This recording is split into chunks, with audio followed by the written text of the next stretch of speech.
So we welcome everyone to this Wednesday night. Who remembers the name of the parasha this week? This is a test.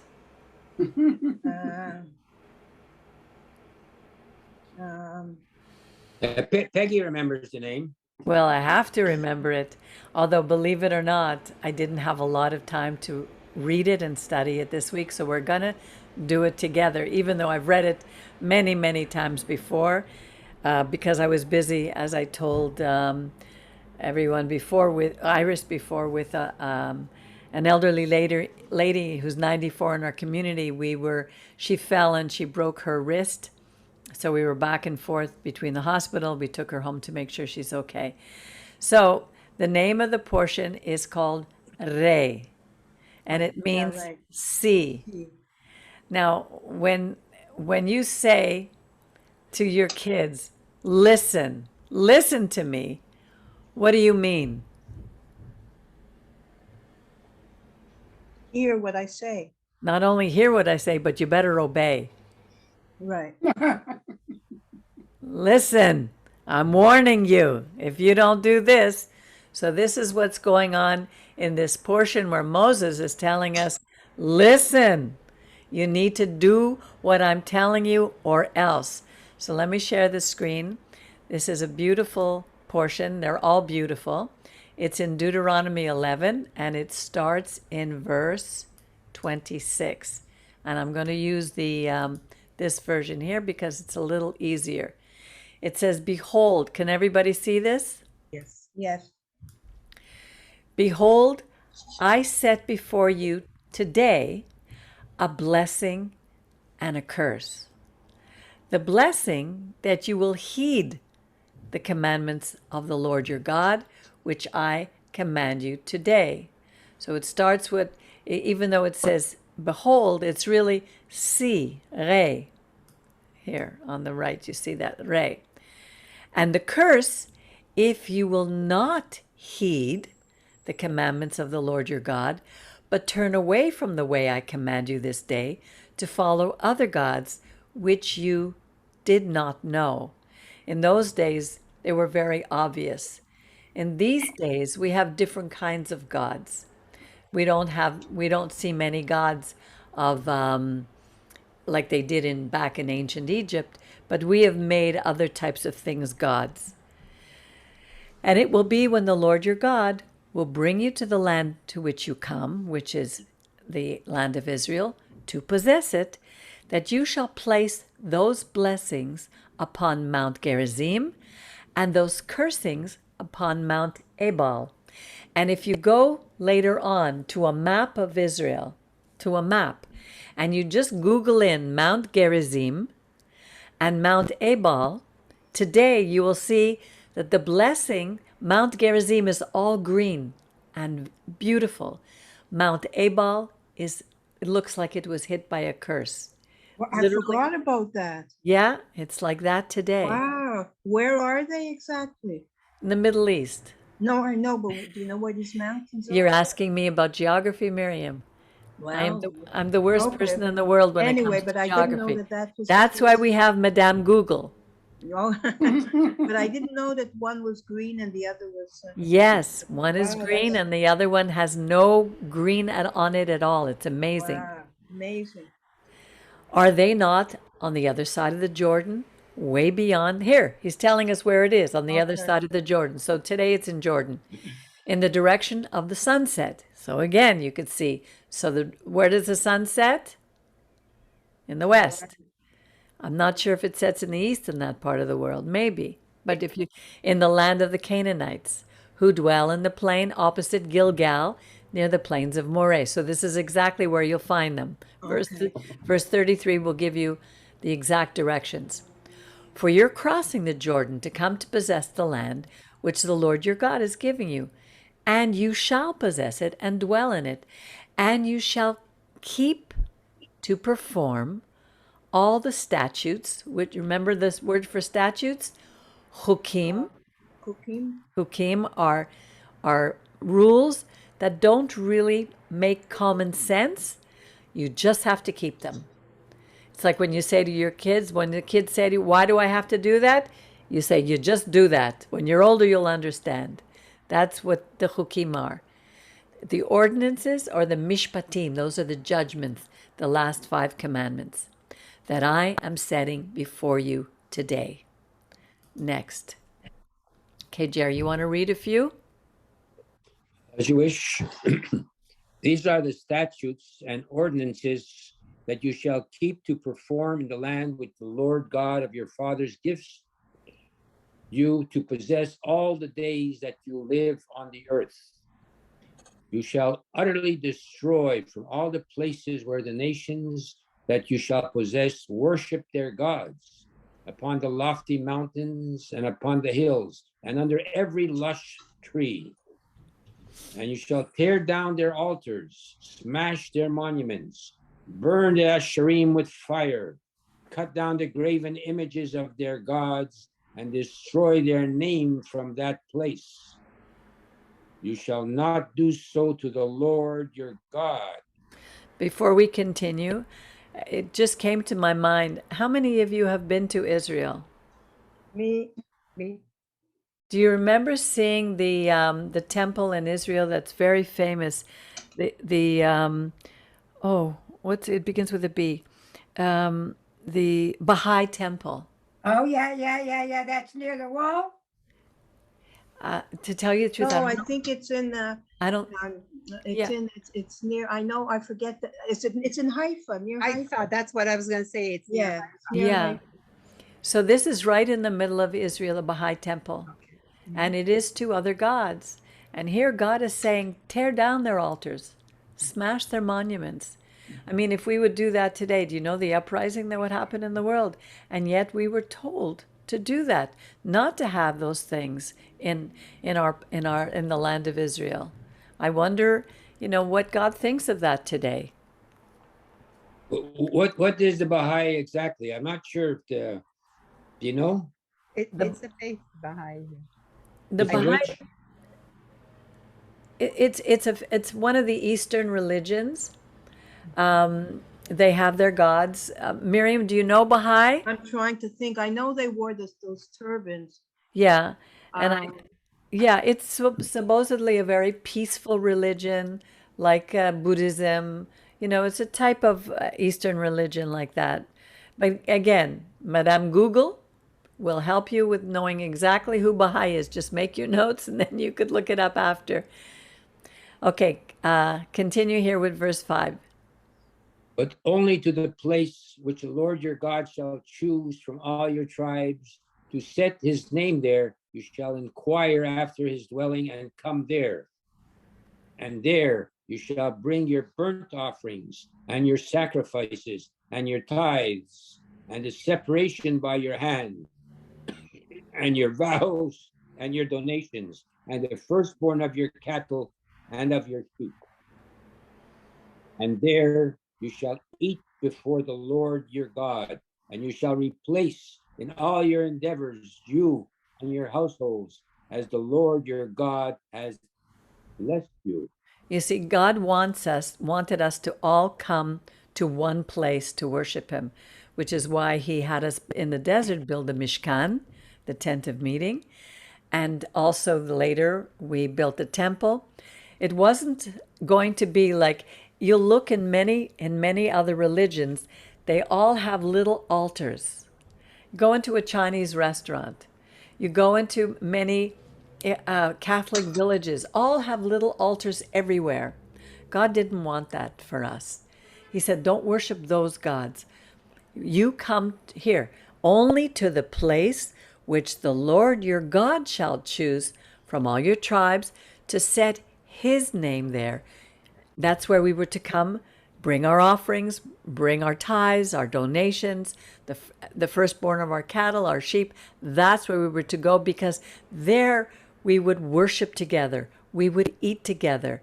We would celebrate together. We would repent together. It was always as a community, never individually. Weren't there times when not everyone could make it to all the way to Jerusalem? So they couldn't offer sacrifices. I forget about this. I remember asking Rabbi Percy, was it always somebody had to go to Jerusalem to worship? In those days, they did. There were 3 pilgrim festivals they had to go, but otherwise, every Shabbat, I would suppose they didn't all go to the temple. Maybe this is where the synagogues come from. Yeah, actually, yeah, you're right. I mean about the Shabbats when you made your offerings. Exactly. So, okay, So you would have a local place, but then again, it was one. right. But we didn't have religions then like we do today. The conservative, the reform, that Right, didn't right. exist. This is modern. Okay, and number And 6. there you shall eat before the Lord your God, and you shall rejoice in all your endeavors, you and your household, as the Lord your God has blessed you. See, he You shall wants not- us to rejoice in all our endeavors, to thank him because the Lord our God has blessed us. When we look at what we have, it's not only by the work of our own hands, but because he has allowed us to have these blessings. Okay, go ahead. And you shall not do as all the things that we do here this day, every man doing what he deems fit. You see that? Yeah. Everyone does what they want, and that's not what God has asked for us. For Okay. you have not yet come to the resting place or to the inheritance which the Lord your God is giving you. Which is the land of Israel. And you shall cross the Jordan and settle in the land the Lord your God is giving you as an inheritance. And he will give you rest from all your enemies surrounding you, and you will dwell securely. This is beautiful. Yeah. But it's because of our behavior. We're going to cross over. It keeps saying over and over, this land is your inheritance. I'm giving it to you. But it doesn't mean he handed it to us on a silver platter. We had to fight for it. We had to fight off the enemies. And we had to be obedient. We had to listen to him. And then we would dwell securely and he would give us rest from all our enemies. Do we see that in Israel today? No. Obviously not. Okay, go ahead. And it will be that the place the Lord your God will choose in which to establish his name, there shall bring all that I am commanding you. There you shall bring all that I am commanding you, your burnt offerings and your sacrifices, your tithes, and the separation by your hand, and the choice of vows which you will vow to the Lord. This is important. The choice of vows which you vow to the Lord. God doesn't want us to promise him just anything. It's like when you're getting ready to go on an airplane. Oh God, if you'll just protect me and just make sure that I land safely, I will do this and this and this for you. And then as soon as we land safely, we forget everything we vowed, everything we said. It's very easy to make vows to God. But remember, when you make an oath and you don't keep it, God hears everything and he knows.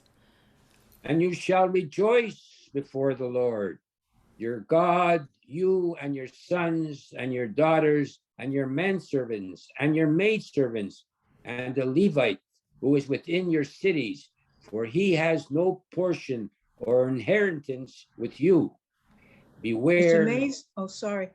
It's just amazing, like how so many religions, by all their rules and regulations, have taken away the joy. Like God wants us to rejoice. Like it's not a stern God.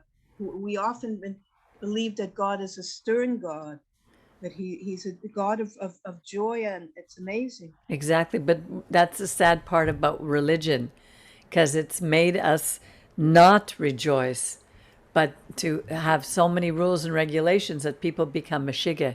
Right. Beware, lest you offer up your burnt offerings any place you see, but only in the place the Lord will choose in one of your tribes. There you shall offer up your burnt offerings, and there you shall do all that I command you. However, in every desire of your soul. You may slaughter and eat meat in all your cities. Yeah, that's what I was asking you, Peggy. What? Okay, it's not about, not Right, every they time you get up and slaughter do an the work, animal, no? it's Because the usually same they as, do I mean, Yeah. you may give thanks for your food, but it's not the same as a sacrifice.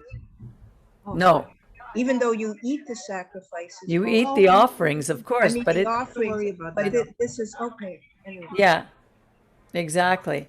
And it's about, and here, for all the vegetarians, God is telling us we can eat the meat in all our cities. Yeah, well, just on behalf of it, I'm not a vegetarian, but a lot of vegetarians aren't, like my sister, she doesn't eat meat because she's against eating meat. She has her personal reasons for, it's because the way animals are slaughtered. not Exactly, because- but God had a very humane way of slaughtering the animals. But we don't do it like that anymore. No, well, some do. Very few. Terry, I turned off your sound because they're, if you want to turn it on. Yes. No, it's off again. That was Iris. She says, why didn't you answer your phone? Because my phone is on the kitchen sink. Oh, So I Did went she- to get it. did she have to go away? Yeah, and fortunately, Bernie was doing something. They blew a fuse. If she can get back on, she will. Okay, perfect. Sorry about that. No problem. Okay, And thank you great. for turning me off. You're welcome. Okay, here. According to the blessing of the Lord your God, which he gave you, the unclean and the clean may eat thereof, as of the deer and as of the gazelle. However, you shall not eat the blood. You shall spill it on the ground like water. You may eat within the cities. You may the not tithe- eat. You may not eat. Big change. You Big may change. not eat within the cities the tithe of your grain, or of your wine, or of your oil, or the firstborn of your cattle, or of your sheep, or any of your vows that you will vow, or your donations, or the separation by your hand. But you shall eat them before the Lord your God in the place the Lord your God will choose you, your son, your daughter, your maidservant, your manservant, your maidservant, and the Levite who is in your cities. And you shall rejoice before the Lord your God in all your endeavors. Beware lest you forsake the Levite all the days upon your land, when the Lord your God expands your boundary, as he has spoken to you, and you may say, I will eat meat, because your soul desires to eat meat. You may eat meat according to every desire of your soul. If the place the Lord your God chooses to put his name there will be distant from you, you may slaughter of your cattle and of your sheep, which the Lord has given you, as I have commanded you, and you may eat in your cities according to every desire of your soul. But as the deer and the gazelle are eaten, so may you eat them. The unclean and the clean alike may eat of them. However, be strong not to eat the blood, for the blood is the soul, and you shall not eat the soul with the flesh. You shall not eat it. You shall spill it on the ground like water. You shall not eat it, in order that it be good for you and for your children after you, when you do what is proper in the eyes of the Lord. However, your holy offerings which you will have, and your vows you shall carry, and come to the place that the Lord chooses. And you shall make your burnt offerings, the flesh and the blood, upon the altar of the Lord your God, and the blood of your sacrifices shall be poured upon the altar of the Lord your God, and you shall eat the flesh. Keep and hearken to all these words that I command you, that it may benefit you and your children after you forever, when you do what is good and proper in the eyes of the Lord your God. when the Lord your God cuts off the nations to which you will come to drive them out from before you, and when you drive them out and dwell in their land. Beware, lest you be attracted after them, after they are exterminated from before you, unless you inquire about their gods, saying, how did these nations serve their gods? And I will do likewise. You shall not do so to the Lord your God, for every abomination to the Lord which he hates, they did to their gods, for also their sons and their daughters they would burn in fire to their gods. Can you imagine what paganism did? A lot of what we read about the blood, you'll see in many religions, it's like blood is almost worshipped. They think the power is in the blood. They'll eat the blood. They'll take out the heart and eat it. They've sacrificed children on the altar. We were not to do those things. You know, in Leviticus, it says the life of the flesh is in the blood. We were not to eat it. There was one thing here. When it says the unclean and the clean may eat, he's talking about all humanity. The tahor and the tameh, anybody could eat of this. The deer and the gazelle are both kosher animals, are animals that are good for sacrifices, good for offerings that God has accepted because the cloven hoof, they have that and they chew their cud.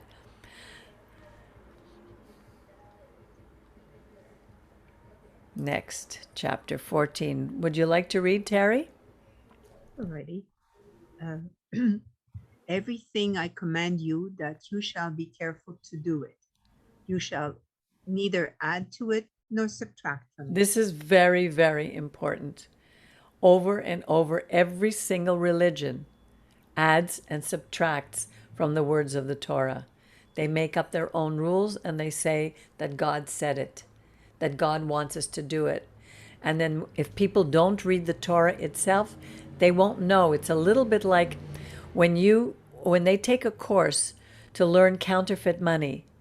For the first 6 years, they will just study the real money in every aspect, so that as soon as they see the counterfeit, they will recognize it. And that's why it's so important for us to study and to know what is in the Torah. So when any religion, whether it's Rabbinic Judaism, because what we teach here is called Biblical Judaism. There's a difference between Biblical Judaism and Rabbinic Judaism, because over the centuries, the rabbis have added many things in the Talmud. The other thing is, you'll see that the same thing in Christianity. You'll see the same thing in many of the other religions. Oh, so my daughter's trying to call me. Okay, continue. If there will arise among you a prophet or a dreamer of a dream, and he gives you a sign or a wonder, and the sign or the wonder of which he spoke to you happens, and he says, let us go after other gods which you have not known, and let us worship them. You shall not heed the words of that prophet or that dreamer of a dream, for the Lord your God is testing you to know whether you really love the Lord your God with all your heart and with all your soul. You shall follow the Lord your God. Sorry, I just want to say that's very significant, especially for those of us who have been involved in the New Age, with myself and others, because there are a lot of clairvoyants and prophetesses and people who predict your future through numerology or astrology, and the things will come true. So that's not enough of a sign that that you should trust the prophet. Here it says, if they give you a sign or a wonder and it happens, it becomes true, but still they're leading you after other gods. Exactly. So very easy to be seduced by this, because they were able to read what's going to happen to me. How amazing! But it's very very scary and not to be given any attention to. Exactly. I was going to talk about that after, but you're right, Miriam. When I was living in Vancouver, I was very involved in what's called the New Age, in occultism. searching for the truth. And I remember somebody invited me to a meeting, and there was a Jewish man, actually. His father was Jewish, and he said that he channeled an entity named Isaiah, the prophet Isaiah. Now, if I had read the prophet Isaiah, I would have known that this man who called himself a prophet was a false prophet, because nothing that he said had to do with the book of Isaiah. And he was leading me after other gods. And the more I followed in that pattern, the more my life was literally ruined. So many horrible things happened because of that. That's why God is warning us: do not allow these things to lure you away from the God of Israel. Okay, where were we? And You shall follow this. and you shall follow the Lord your God, fear him. Keep Did you finish the last of verse 4? Yes. Yes. Oh, He was okay. testing us. Remember I said that? Right, Yes, right. yes. Whether, yeah. Okay. And you shall follow the Lord your God, fear him, keep his commandments, heed his voice, worship him, and cleave to him.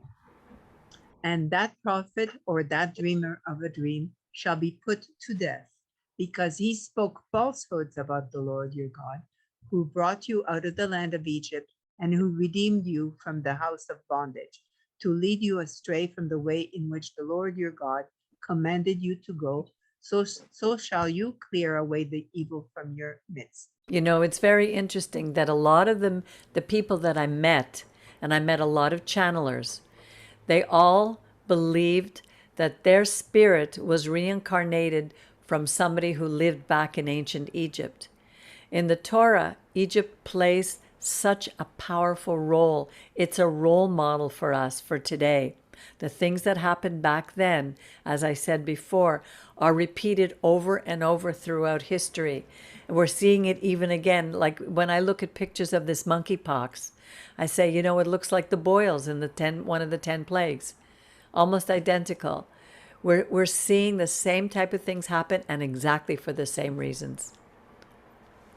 Okay, 7. If your brother, the son of your mother, tempts you in secret, or your son, or your daughter, or the wife of your embrace, or your friend, who is your own soul, saying, let us go and worship other gods, which neither you nor your forefathers have known. Of the gods of the peoples around you, whether near to you or far from you, from one end of the earth to the other end of the earth, you shall not desire him, and you shall not hearken to him, neither shall you pity him, have mercy upon him, nor shield him. But you shall surely kill him. Your hand shall be the first against him to put him to death, and afterwards the hand of all the people. And you shall stone him with stones, so that he dies, because he sought to lead you astray from the Lord your God, who brought you out of the land of Egypt, out of the house of bondage. And Israel shall listen and fear, and they shall no longer do any evil such as this in your midst. Sadly to say, Israel today is very involved in a lot of these things. Many of the young people who leave the IDF, they go to India, and many of them bring back some of these ideologies that they learn in India. And our homeland, the place where God gave to us right now, is not doing what they're doing is evil. It is in their midst, and it sounds terrible. And I know it says here we need to kill them. Obviously, today you just can't go around killing everybody, but God is warning us: do not have anything to do with it, and don't be afraid, because they are going to attack us. If we, the more we disobey God, the more our enemies are going to continue to come against us, and the more the anti-Semitism is going to grow around the world. 13. If you hear in one of your cities, which the Lord your God is giving you to dwell therein, saying, unfaithful men have gone forth from among you and have led the inhabitants of their city astray, saying, let us go and worship other gods, which you have not known. Then you shall inquire, investigate, and ask thoroughly, and behold, it is true. The matter is certain that such abominations has been committed in your midst. You shall surely strike down the inhabitants of that city with the edge of the sword, destroy it with all that is in it, and its livestock, and the edge of the sword. And you shall collect all its spoils into the midst of its open square, and burn with the fire the city and all its spoil completely for the Lord your God, and it shall be a heap of destruction forever, never to be rebuilt. And nothing that is doomed to destruction shall cling to your hand, so that the Lord may return from his fierce wrath and grant you compassion, and be compassionate with you, and multiply you as he swore to you, to your forefathers.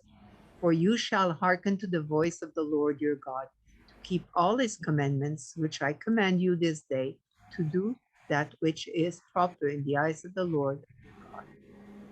When I was reading this, it reminded me of Sodom and Gomorrah, because that was two nations, two cities that were completely corrupt, to the point where homosexuality, all the type of sexual activities that were going on there were completely against God.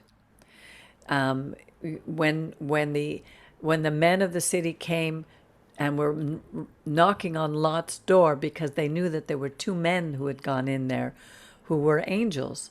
These two men, they said, send these men out that we may know them. Know in that context is know them intimately. And Lot said, let me give you my two virgin daughters. Imagine, they didn't want the two daughters, they wanted the men. That's how, to the level of corruption that, and because nobody stood up to face this type of thing, those cities were doomed to destruction, and God himself destroyed those cities. And even when Lot's wife turned back, because she longed for her past life, for that life that she had, she was turned to salt. God does not want that among our people. So this is chapter 14. We're going now to 15. No, where are we going? Now we're going to 14. You are children of the Lord your God. You shall neither cut yourself nor make any baldness between your eyes for the dead. These were pagan practices. For you are a holy people. It says here, kadosh. Kadosh means separated to the Lord, your God. And the Lord has chosen you to be a segula, a treasured people for him, out of all the nations that are upon the earth. You shall not eat any abomination. Now this is where all the laws, or the beginnings of the laws of kashrut, have come from. But I'll talk to you about it at the very end, but I just want us to read this.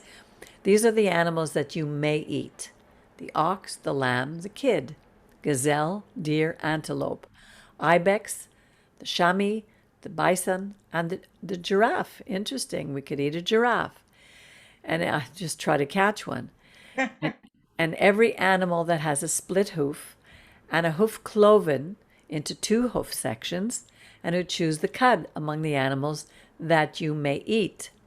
But you shall not eat of those that chew the cud, or of those that have the split hoofs, the cloven one, the camel, the hyrax, the hare, for they chew the cud, but they do not have split hooves, they are unclean for you.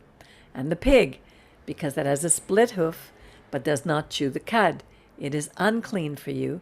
You shall neither eat of their flesh, nor touch their carcass. These you may eat of all that are in the waters, all that have fins and scales you may eat. Whatever does not have fins and scales you shall not eat, it is unclean for you.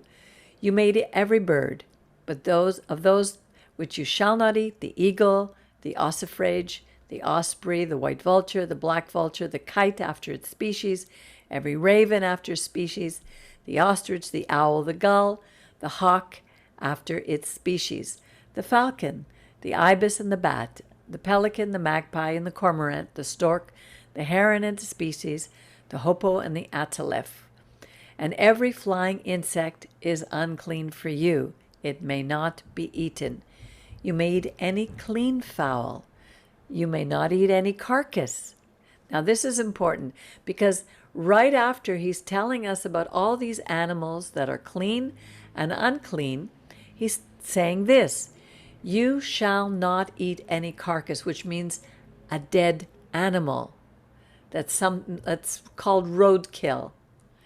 You may give it to the stranger who is in your cities, that he may eat it. Or you may sell it to a foreigner, for you are a holy people to the Lord your God. You shall not cook a kid in its mother's milk. All this is put all together. Now, what do you see here that's strange about this picture? That you would offer terrible food to a carcass to a stranger. Like, what are they? They're human beings. So that seems so almost racist. Something is wrong with this picture. Right. Jerry, do you have any idea what God could be meaning here? I'm going to wait for you, Peggy. Terry, do you have any idea? Not really. I don't understand. Like- Well, I understand. Because a little bit. obviously there are many more Gentiles than there are Jews. So is God saying that this carcass is poisonous? The Jews can't eat it, the Israelites can't eat it, but all these rest of all the nations can eat it? Yeah. Does that make sense to you? Is that being a light to the nations? Or Goyim? What is he trying to say here? You may sell it to a foreigner because you're a holy people, you're separated. And then here, you shall not cook a kid in its mother's milk. Remember, Hebrew is a language of pictures.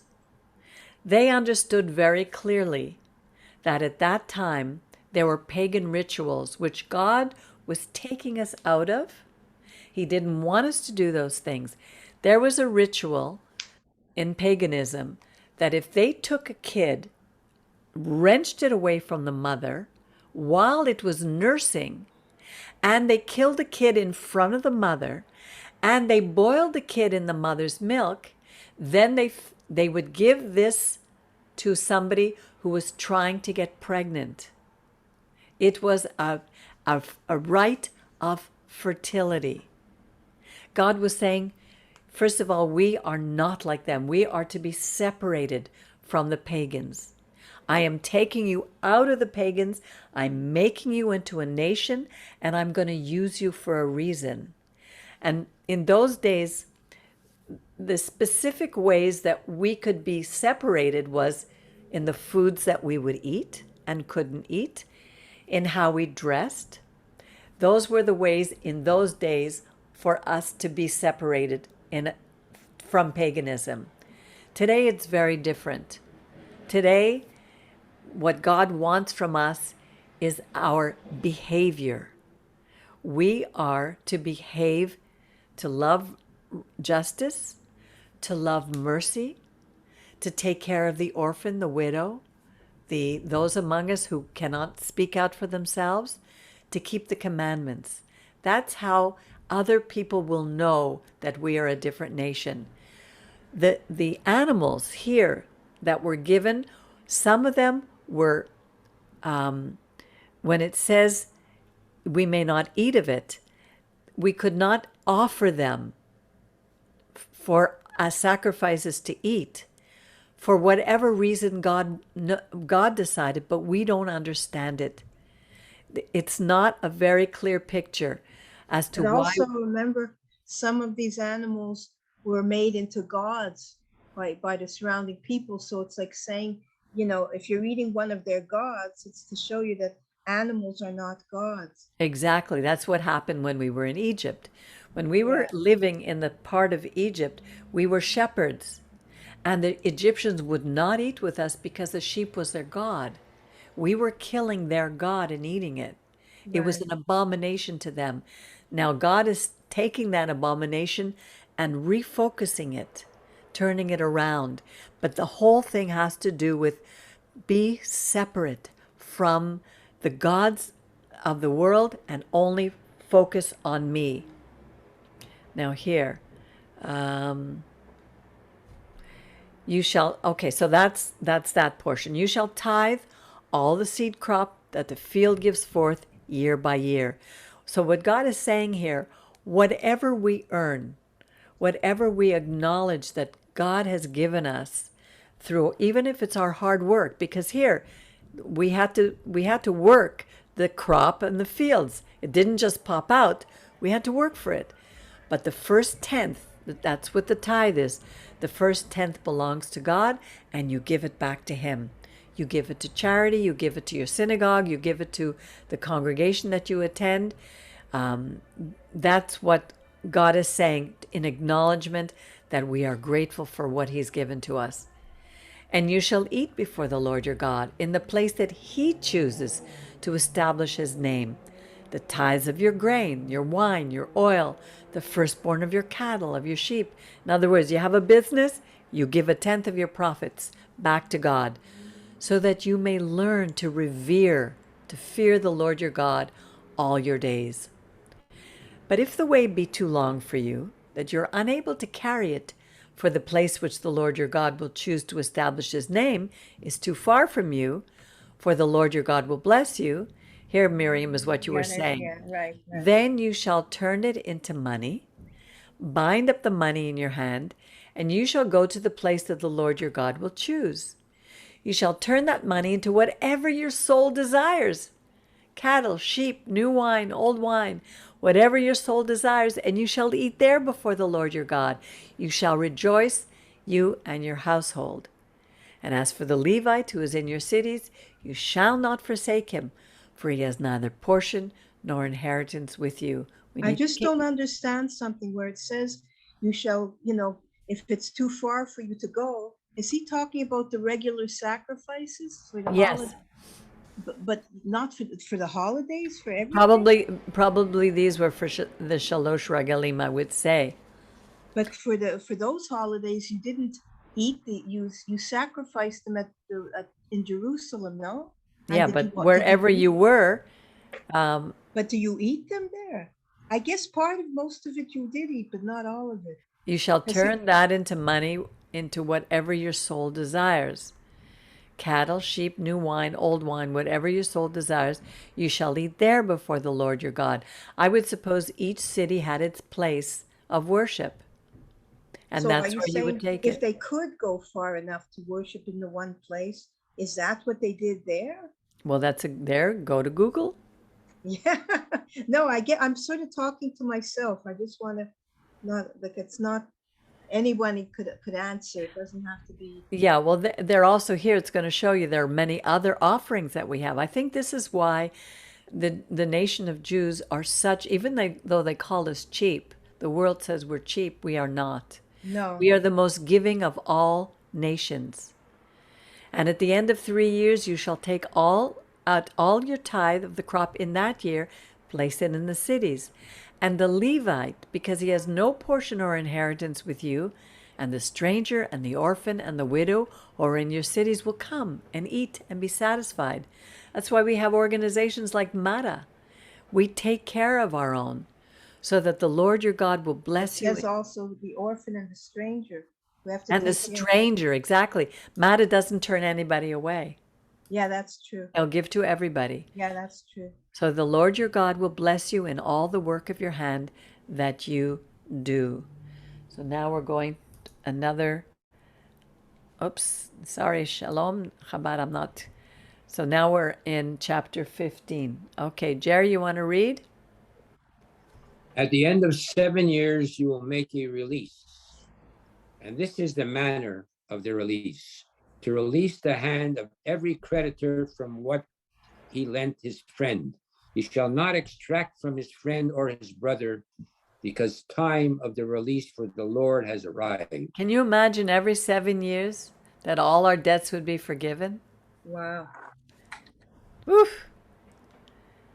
But from the foreigner you may exact. And what is yours with your brother, your hand shall release.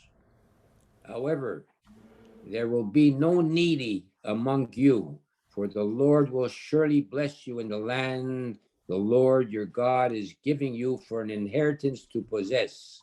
However, if you hearken to the voice of the Lord your God, to be careful to do all this commandment which I am commanding you today,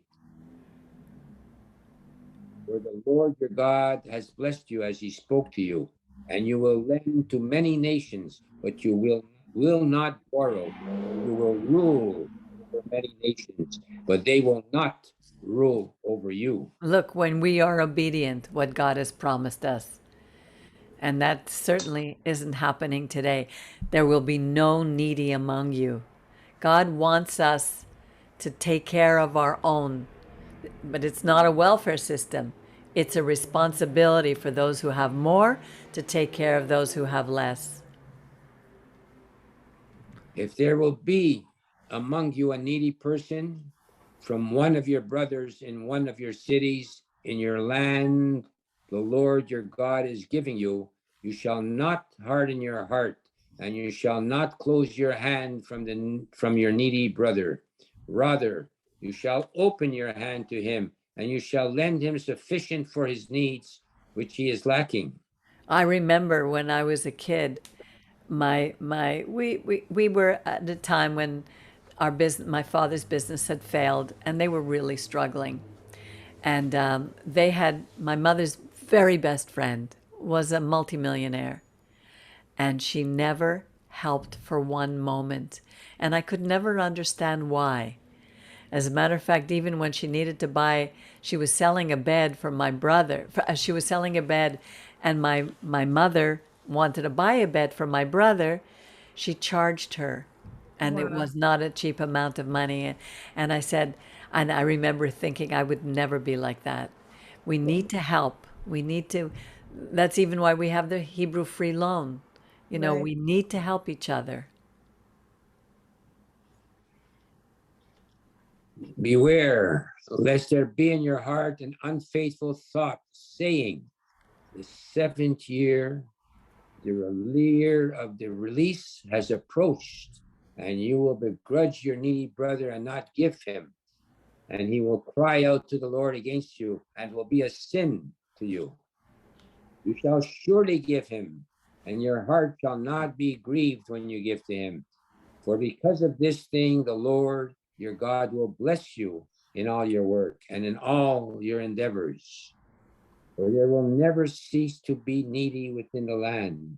Therefore, I command you, saying, you shall surely open your hand to your brother, to your poor one, and to your needy one in the land.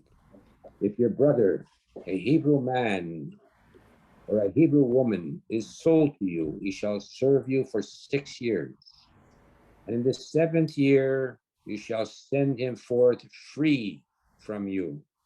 And when you send him forth free from you, you shall not send him forth empty handed. You shall surely provide him from your flock, from your threshing floor, and from your vat. You shall give him from what the Lord your God has blessed you. And you shall remember that you were a slave in the land of Egypt, and the Lord your God redeemed you. Therefore, I am commanding you this thing today. So we see right here, this would not apply today because very few people own slaves today, although there are still some countries that don't. But he's talking about the Hebrews. And what he was doing was slavery was normal in those days. And God was, and the slave owners would be horrible to their slaves. God understood that slavery was part of the society of the day, but he's giving rules to make it humane, to make their owners take care of their slaves. As a matter of fact, a slave owner, in many ways, was had a big responsibility toward the slaves. But here, they would have to allow them to go free after 7 years. And they were to remember, because we're always, again, goes back to Egypt. Remember, you were a slave in the land of Egypt, and the Lord your God redeemed you. So we must do unto others as we want them to do to us. I wonder if I'm just thinking aloud, if some of the laws we have vis-a-vis workers and minimum wage and all that, you could say in some ways they're Torah based, like nobody should be, even, and if you look at workers in a certain way as slaves, not in the sense that slaves doesn't always mean they were treated terribly. They're working for you, basically. Right. So, I mean, there's certain laws, and even if you leave after a certain amount of time, you have to give them a certain, what's it called? When a person leaves a job, you can't leave them totally empty-handed. Right.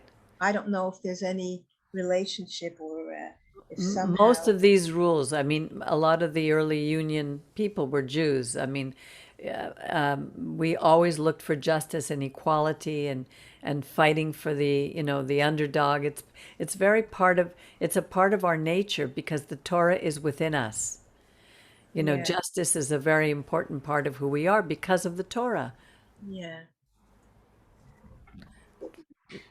And it will be, if he says to you, I will not leave you, because he loves you and your household, for it is good for him with you.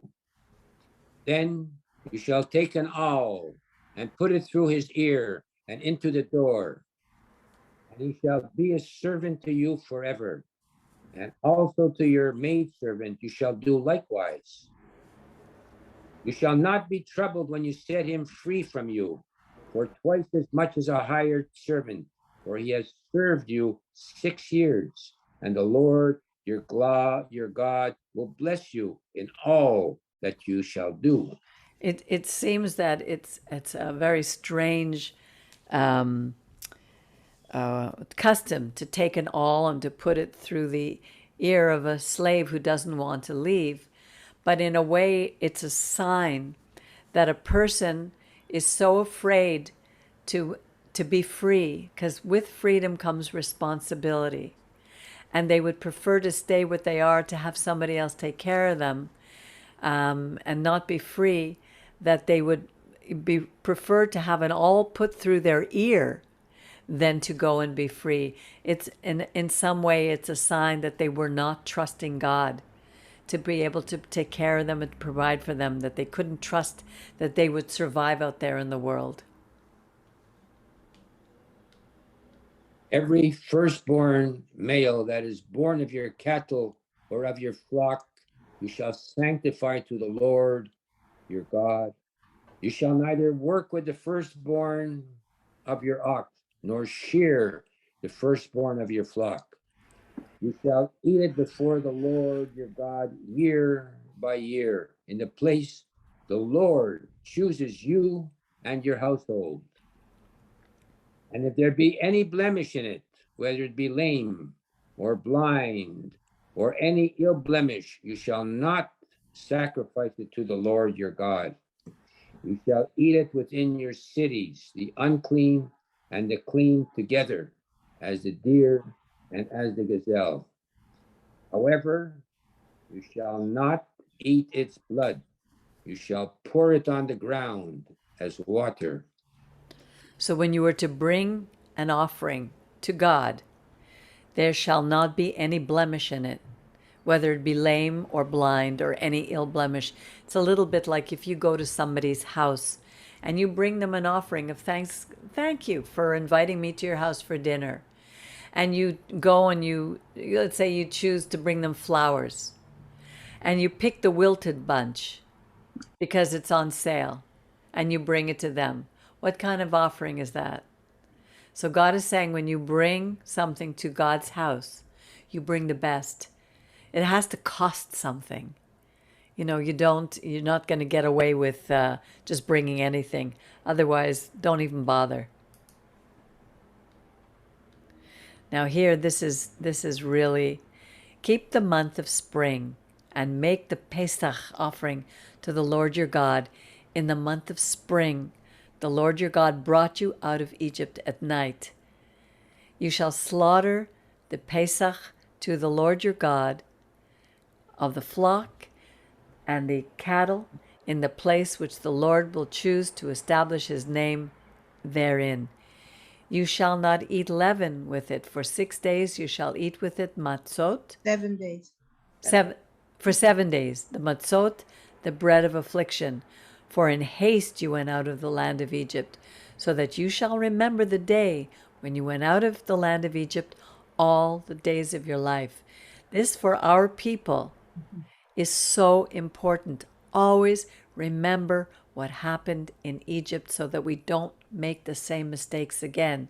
There are principles that we learn from that story. No leaven shall be seen with you. Leaven represents pride. Do not be arrogant. Don't think you're better than others. Within all your borders for 7 days. Neither shall any of the flesh of your slaughter in the preceding day in the afternoon remain all night until the morning. You shall not sacrifice the Pesach offering within any of your cities which the Lord your God has given you, except at the place which the Lord your God will choose to establish his name. There you shall slaughter the Pesach offering in the afternoon as the sun set at the appointed time that you went out of Egypt. You shall roast it and eat it in the place which the Lord your God will choose, and you shall turn away in the morning and go to your dwellings. For 6 days eat matzah, and on the 7th day there shall be a halt to the Lord, and it's a no work shall be done in it. Here it says malacha, no work. Malacha comes from the word melach, which means salt, where we get salary. The word salary comes from salt because salt was used to barter, to trade. It was a way of earning. And here God does not want us to earn any money on the 7th day. You shall count 7 weeks for yourself. From the time the sickle is first put to the standing crop, you shall count 7 weeks, and this is going to be Shavuot, the Feast of Weeks, to the Lord your God. The donation you can afford to give according to how the Lord your God shall bless you. This is another time to donate to God. We donate at Pesach, we donate at Shavuot, and we donate at Sukkot. Those are the 3 pilgrim festivals. And you shall rejoice before the Lord your God, you and your son and your daughter, your servants, male and female, the Levite who's within your cities, and the stranger, and the orphan, and the widow who are among you, in the place which the Lord your God will choose to establish his name therein. I mean, they had such a tight relationship with God. He spoke directly through the Levites, directly through Moses, so that we knew where those places was. Today, we have to try and listen to what God is speaking to us today, individually and as a community together. You shall remember that you were a slave in Egypt. Again, remember, you shall keep and perform these statutes, chukim, which is the Shabbat, and honor your parents. You shall make for yourself the festival of Sukkot for 7 days, when you gather in the produce from your threshing floor and your vat, and you shall rejoice in your festival, and your son and your daughter, your manservant, your maidservant, the Levite, the stranger needs to celebrate Sukkot with us, the orphan, the widow, or in your cities. 7 days you shall celebrate the festival to the Lord your God in the place which the Lord shall choose, because the Lord your God will bless you in all your produce, in all the works of your hands, and you will only be happy. We should be happy. Yeah. 3 times in the year, every one of your males shall appear before the Lord your God in the place he shall choose. On the festival of Matzot, that's the first day of Pesach. The festival of weeks, that's Shavuot. The festival of Sukkot. and he shall not appear before the Lord empty-handed. Every man shall bring as much as he can afford, and according to the blessing of the Lord your God, which he has given you.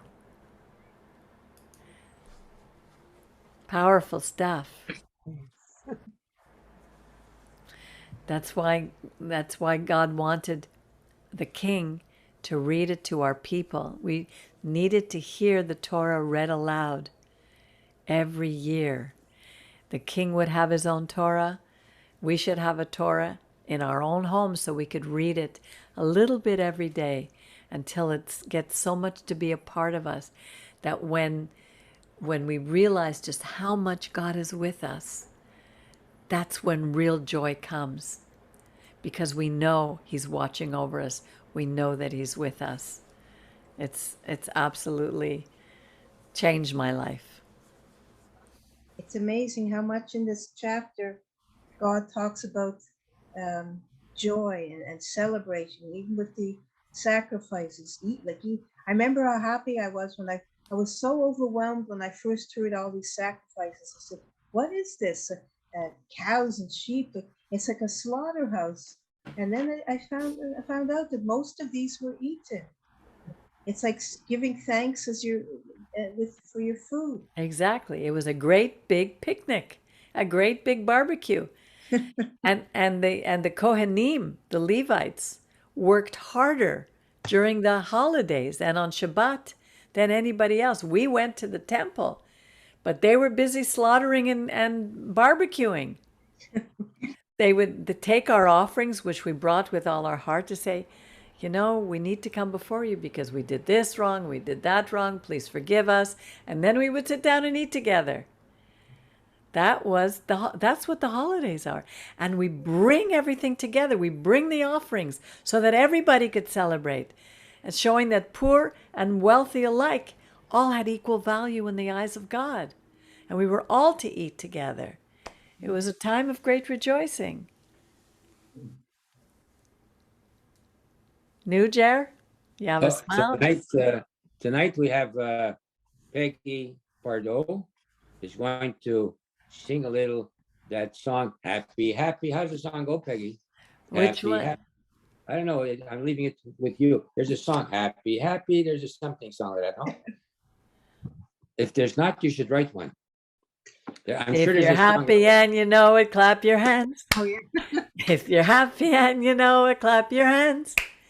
If you're happy and you know it and you really want to show it, if you're happy and you know it, clap your hands. If you're happy and you know it, stamp your feet. If you're happy and you know it, stamp your feet.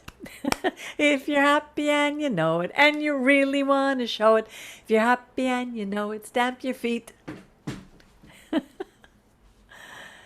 And it's amazing when you do these things and you help other people. And it's funny, Miriam, I was just thinking we went to Mildred's today. Remember, I was giving her heck for having written that check out to that man.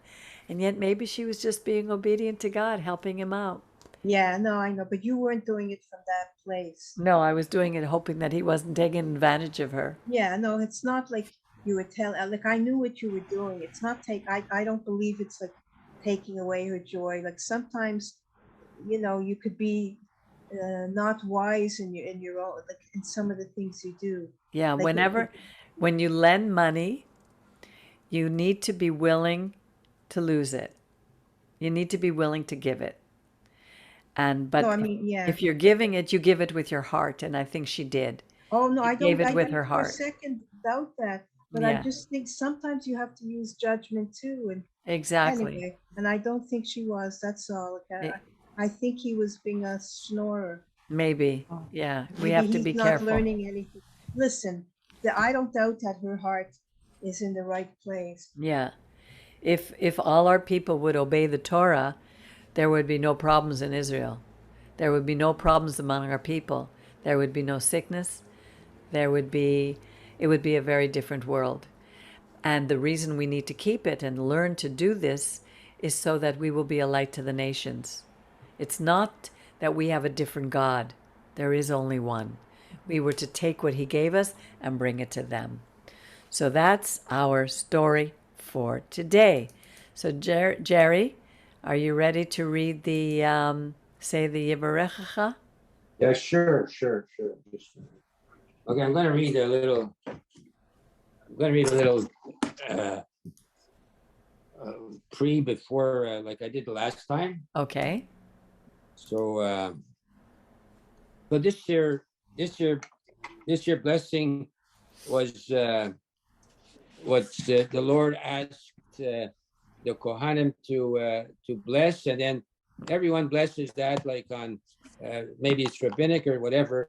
On Friday evening, the parents are supposed to bless the children, and this blessing is a lot in the prayers. Anyhow, so the Kohanim that they say, "Blessed art thou, Lord our God, King of the universe," was sanctified the Kohanim with the holiness of Aaron, and has commanded him and everyone else to bless his people. Very importantly, be'ahava, with love. Yevarecha Adonai v'yishmorecha, yo'er Adonai panav elecha v'choneka, yisah Adonai panav elecha v'yosim lechosh shalom. V'samu et shemi al b'nei Yisrael v'ani arvorachem. And she's going to translate that. Peggy is going to translate all that. May the Lord bless you and keep you. May the Lord shine his face upon you and be gracious to you. May the Lord lift up his countenance upon you and give you shalom. So shall they put my name upon the children of Israel, and I will bless them. And that's a blessing for all of us, so that we may have a wonderful rest of our week. May we be a light to all the people who come in our midst, in our circles, and so that we may, that's how we serve God.